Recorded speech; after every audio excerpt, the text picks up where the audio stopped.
ओम सद्गुरुदेव भगवान की जय।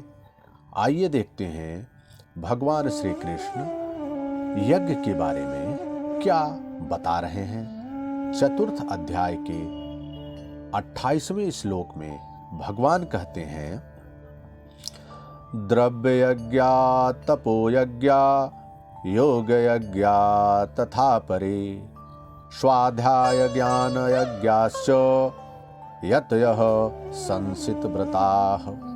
अनेक लोग द्रव्य यज्ञ करते हैं, अर्थात आत्मपथ में महापुरुषों की सेवा में पत्र पुष्प अर्पित करते हैं। वे समर्पण के साथ महापुरुषों की सेवा में द्रव्य लगाते हैं। श्री कृष्ण आगे कहते हैं, भक्ति भाव से पत्र पुष्प फल जल जो कुछ भी मुझे देता है उसे मैं खाता हूँ और उसका परम कल्याण सृजन करने वाला होता हूँ। यह भी यज्ञ है। हर आत्मा की सेवा करना, भूले हुए को आत्मपथ पर लाना द्रव्य यज्ञ है, क्योंकि प्राकृतिक संस्कारों को जलाने में समर्थ है। इस प्रकार कई पुरुष तपोयज्ञाः स्वधर्म पालन में इंद्रियों को तपाते हैं, अर्थात स्वभाव से उत्पन्न क्षमता के अनुसार यज्ञ की निम्न और उन्नत अवस्थाओं के बीच तपते हैं। इसी पथ की अल्पज्ञता में पहली श्रेणी का साधक शूद्र परिचर्या द्वारा, वैश्य दैवी संपत्ति के संग्रह द्वारा, क्षत्रिय काम क्रोध आदि के उन्मूलन द्वारा और ब्राह्मण ब्रह्म में प्रवेश की योग्यता के स्तर से इंद्रियों को तपाता है। सबको एक जैसा परिश्रम करना पड़ता है। वास्तव में यज्ञ एक ही है।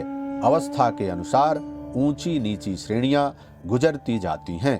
पूज्य महाराज जी कहते थे, मन सहित इंद्रियों और शरीर को लक्ष्य के अनुरूप तपाना ही तप कहलाता है। ये लक्ष्य से दूर भागेंगे, इन्हें समेटकर उधर ही लगाओ। अनेक पुरुष योग यज्ञ का आचरण करते हैं। प्रकृति में भटकती हुई आत्मा का प्रकृति से परे परमात्मा से मिलन का नाम योग है। सामान्यतः दो वस्तुओं का मिलन योग कहलाता है। कागज से कलम मिल गया, थाली और मेज मिल गए तो क्या योग हो गया? नहीं, ये तो पंचभूतों से निर्मित पदार्थ है। एक ही है, दो कहां? दो प्रकृति और पुरुष है। प्रकृति में स्थित आत्मा अपने ही शाश्वत रूप परमात्मा में प्रवेश पा जाता है तो प्रकृति पुरुष में विलीन हो जाती है। यही योग है।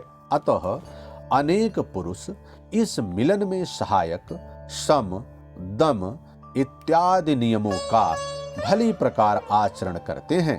योग यज्ञ करने वाले तथा अहिंसादि तीक्ष्ण व्रतों से युक्त यत्नशील पुरुष स्वाध्याय ज्ञान यज्ञाश्च स्वयं का अध्ययन, स्वरूप का अध्ययन करने वाले ज्ञान यज्ञ के कर्ता हैं। यहाँ योग के अंगों यम नियम आसन प्राणायाम प्रत्याहार धारणा ध्यान और समाधि को अहिंसादि तीक्ष्ण व्रतों से निर्दिष्ट किया गया है। अनेक लोग स्वाध्याय करते हैं। पुस्तक पढ़ना तो स्वाध्याय का आरंभिक स्तर मात्र है। विशुद्ध स्वाध्याय है स्वयं का अध्ययन, जिससे स्वरूप की उपलब्धि होती है, जिसका परिणाम है ज्ञान और साक्षात्कार। ओम सद्गुरुदेव भगवान की जय।